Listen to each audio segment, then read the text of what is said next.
Good morning dear students, स्वागत है आपका हमारे इस YouTube प्लेटफॉर्म पर, जहां पर हम चर्चा कर रहे हैं हमारे पोएट्री सेक्शन को। बात करें तो हमारी जो राजस्थान बोर्ड की कक्षा 12 की जो बुक है रेनबो, उसमें कुल 5 पोएम हैं। पहली पोएम से शुरू करते हुए अब तक हमने 4 पोएमें क्लियर की हैं। पहली पोएम वो थी नोबल नेचर, बेन जॉनसन द्वारा लिखित। अच्छी तरह से समझ लें, क्या क्या दिक्कत हो मुझे जरूर डिस्कस करें। सेकंड पोएम हमने पढ़ी थी, वो थी हमारी अ बॉयज सॉन्ग। अ बॉयज सॉन्ग के अंदर आपने देखा था कि गिब्सन वाली जो पोएम थी उसके अंदर उनकी कुछ कल्पनाएं थी पक्षियों को लेकर। थर्ड जो पोएम है हमारी वो थी दोस्तों होप वाली, राजन अग्रवाल, जिसके अंदर होप पर ही ये दुनिया टिकी हुई है और बहुत कुछ लिखा हुआ था जिसमें हमने अच्छे तरीके से डिस्कस किया था। और थर्ड पोएम के बाद अगर फोर्थ पोएम की बात करें, the seven ages of man written by William Shakespeare, तो विलियम शेक्सपियर वाली पोएम भी आपको अच्छी तरह से पता होनी चाहिए। 7 स्टेजेस में इंसान को बांटा था। और अब जो है इसके बाद हमारी आज की जो पोएम है वो है पोएम नंबर 5। तो लेट्स बिगिन द क्लास। शुरू करते हैं हम हमारी क्लास को। बुक है तो बुक निकाल के रखिए ताकि आपको किसी प्रकार का कोई इशू नहीं रहे। सबसे पहले पोएम 5 का नाम है द स्नेयर। देखिए, स्नेयर का मतलब होता है जाल। एक प्रकार से शिकारी जो शिकार करने के लिए, पक्षियों को पकड़ने के लिए, जानवरों को पकड़ने के लिए जो जाल बिछाता है, दैट इज द स्नेयर, वो है आपका जाल। अब इस पोएम में नाम तो स्नेयर उसमें भी आया था कि because I said no snare, क्योंकि मैं किसी प्रकार के कोई भी पक्षी पकड़ने के लिए या किसी को पकड़ने के लिए कोई जाल वाल नहीं बिछाता। पर इसमें क्या है, इसमें Stephen Spender, I think Stephen Spender ही इसके राइटर हैं, या James Stephen, sorry to say James Stephen ये इसके राइटर हैं। स्टीफन से थोड़ा कंफ्यूज था, तो जेम्स स्टीफन इसके राइटर हैं।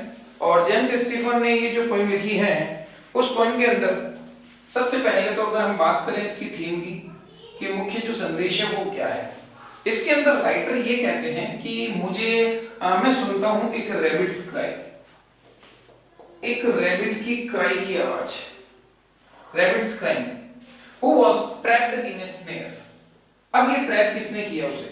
ट्रैप तो निश्चित रूप से किसी ना किसी इंसान ने उसे किया। तो रैबिट की उस क्राइंग को सुनकर, रैबिट की उस चीख को सुनकर हमारे जो जेम्स स्टीफन हैं वो काफी ज्यादा कहते हैं कि उन्हें दुख होता है, काफी ज्यादा उन्हें परेशानी होती है जब वो उसकी इस पेनफुल क्राई को सुनते हैं। The painful cry of the rabbit, उस रैबिट की दुख भरी चीखने चिल्लाने या रोने की आवाज। Why? Because it is trapped in a snare, क्योंकि उसे किसी स्नेयर में ट्रैप कर लिया गया था। स्नेयर का मतलब होता है जाल। अब उसकी इस ट्रैपिंग पोजीशन को देखकर राइटर दुखी क्यों है? क्योंकि फिर से वही बात, जैसा हमने W.W. गिब्सन के बारे में लिखा था, the poet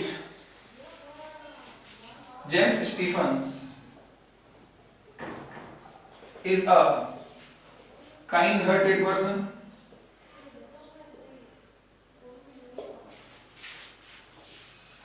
He is not in the favor of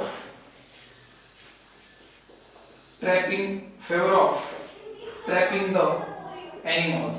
देखिए दोस्तों, इससे हमने मतलब स्टीफन की अगर बात करें तो हमने बर्ड्स का लिखा था, और यहाँ पर हमने गिब्सन की अगर बात करें तो हमने वहां पर बर्ड्स का लिखा था। और स्टीफन्स की अगर बात करें, यानी दूसरी पोएम की बात करें और पांचवी पोएम की बात करें, तो ट्रैपिंग द नॉट एनिमल्स, यहाँ पर हम लिख लेंगे क्या, वहां पर बर्ड्स था और यहाँ पर एनिमल्स था। वहां पर वो उसको फेवर कर देते कि स्वतंत्रता मिलनी चाहिए किसको, पक्षियों को, यहाँ पर ये एनिमल्स को स्वतंत्रता के पक्ष में है। तो कुछ एक लाइनें जो है वो जेम्स स्टीफन की हमारे गिब्सन से, W.W. गिब्सन से बिल्कुल मैच करेगी, तो किसी प्रकार का इश्यू नहीं होना चाहिए। बिल्कुल सिंपल सी पोएम है जिसके अंदर एक रैबिट जो है वो एक ट्रैप पोजीशन में होता है, एक कह सकते हो कि बंद अवस्था में होता है, जो कि काफी ज्यादा दुखी होता है अपनी कंडीशन को लेकर। क्यों? क्योंकि वो ट्रैप्ड होता है। और बस इसी की क्राई सुनकर हमारे जो जेम्स स्टीफन हैं उनके मन में भी बड़ी पीड़ा होती है, और उसी पीड़ा को उन्होंने इस पोएम के माध्यम से व्यक्त किया है। पोएम का नाम है the snare. So is it clear कि ये पोएम किसके बारे में है? अगर आपके पास बुक है तो थोड़ा सा बुक में देखिए, जहां पर पहली लाइन शुरू की उन्होंने, I hear a sudden cry of pain, मुझे सुनाई दी एक अचानक से दुख भरी पीड़ा, दुख भरी आवाज, there is a rabbit in a snare, now I hear the cry again but I cannot tell from where। मुझे ये आवाज बार बार सुनाई देती है मगर मुझे ये स्पष्ट नहीं है, मुझे ये क्लियर नहीं है कि वो आवाज कहाँ से आ रही है, कि वो दुख का कारण क्या है, वो किस कारण से उन्हें रैबिट को है। पर उन्होंने सेकंड लाइन में क्लियर भी कर दिया है, there is a rabbit in snare, यानी किसी जाल के अंदर कौन फंसा हुआ है, एक रैबिट फंसा हुआ है। और उसी रैबिट की क्राई को सुनकर हमारे जेम्स स्टीफन के मन में बड़ी पीड़ा हुई। उस पीड़ा को उन्होंने यहाँ व्यक्त किया है क्योंकि he is not in the favor of trapping the animals, he favors the freedom of the animals। हाँ, वो पक्षियों की नहीं, यहाँ जानवरों की स्वतंत्रता के पक्ष में। पक्षियों वाली लाइन कहाँ पे थी हमारी, वो थी हमारी a voice song W Gibson वाली में, वहां पर हमें वो लाइन इशू करनी है। तो आज की जो क्लास होगी बिल्कुल छोटी क्लास होने जा रही है दोस्तों। आपको क्या करना है, मैं अभी जो लाइनें लिखी है ये आपको एक तो नोट करने हैं शॉर्ट नोट्स के अंदर। स्टैंजा नंबर फर्स्ट को हम कॉपी करेंगे और स्टैंजा नंबर फर्स्ट के अंदर जितनी भी लाइनें हैं हम वन बाय वन उनको प्रयास करते हैं समझने का, सीखने का, देखते हैं क्या पोएम है। आई होप कि आपको समझ में आई होगी, कोई इशू नहीं होगा अभी तक। तो एक्चुअली द पोइट जो है कौन है, James Stephen.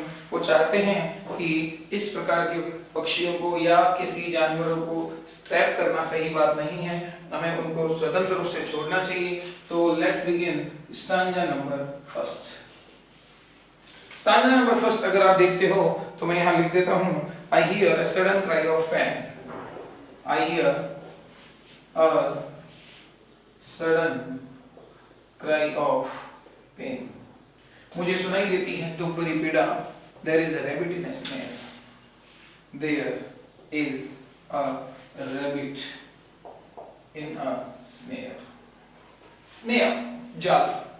Now I hear the cry again, now I hear the cry again। अब मुझे फिर से पीड़ा सुनाई देती है, दर्द सुनाई देता है, but I cannot tell from where, but I cannot tell from where। चलिए दोस्तों शुरू करते हैं इन पोएम के इन चार लाइन की राइमिंग स्कीम की। अगर बात करें तो पेन एंड अगेन, स्नेयर और hair, it means A B A B. Sound एक जैसा है, दोनों को हमने ए मान लिया, इन दोनों का साउंड एक जैसा हमने बी मान लिया। तो रिपीटेशन कैसा हुआ, ए फिर बी फिर ए फिर बी, यानी ए और ए, बी और B, A B A B. ये राइमिंग स्कीम हो गई। अभी आपसे नहीं पूछा जाएगा राइमिंग स्कीम, बट कभी कोई पूछ ही ले तो पता होना चाहिए ये बात। ये है हमारे बिल्कुल इस स्नेयर पोएम की बिल्कुल शुरुआती चार लाइनें, जिसके अंदर देखते हैं राइटर ने क्या कहा है। हमारे I, who is I in the first line, तो James Stephen the poet himself is the I here. I hear a sudden cry of pain, अचानक एक क्राई ऑफ पेन सुनाई देती है। Now who was crying from pain, the rabbit was crying from pain. There is a rabbit in a snare, वहाँ एक rabbit है एक snare के अंदर, एक जाल के अंदर एक रैबिट पड़ा है। It means a rabbit is trapped there, and the poet is very much disturbed to hear that painful cry. Now I hear the cry again। कवि कहता है कि देखो अब मुझे फिर से सुनाई देती है वही दुख भरी आवाज, परंतु I cannot tell, मैं नहीं बता सकता, मैं बता नहीं पा रहा कि from where, कि ये कहाँ से है। It means the poet is unable to locate the rabbit। So इसमें देखिए यहाँ पर the poet hears a painful cry of the rabbit।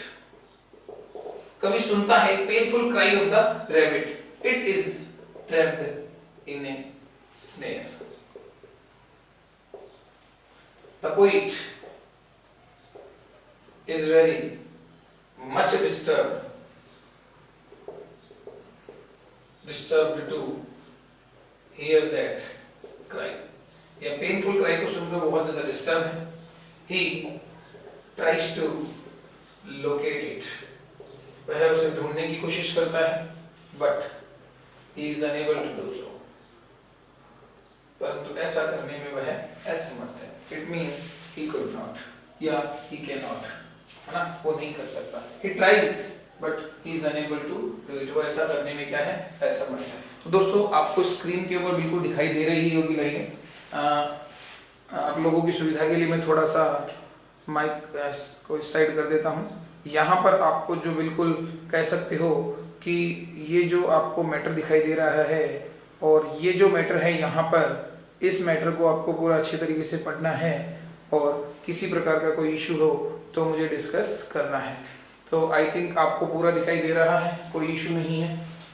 यहाँ पर इसकी बात मैं कर रहा था, line number 1, line number 2, line number 3 और लाइन नंबर 4। ये 4 जो लाइनें हैं वो एक प्रकार से सारांश है इन लाइनों का।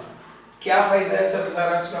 ये क्वेश्चन आंसर बनाने में मदद करेंगे हमारी। ठीक है, बढ़ते हैं आगे स्टांजा नंबर 2 की तरफ। आशा करता हूँ आराम से समझ में आ रहा होगा, बिल्कुल सरल कोई मैं भी नहीं चाहता कि ज्यादा कहीं कोई टाइम खराब करें आपका। क्लास भले ही छोटी हो पर कोई इशू नहीं है, चीज समझ में आनी चाहिए, दैट्स ऑल।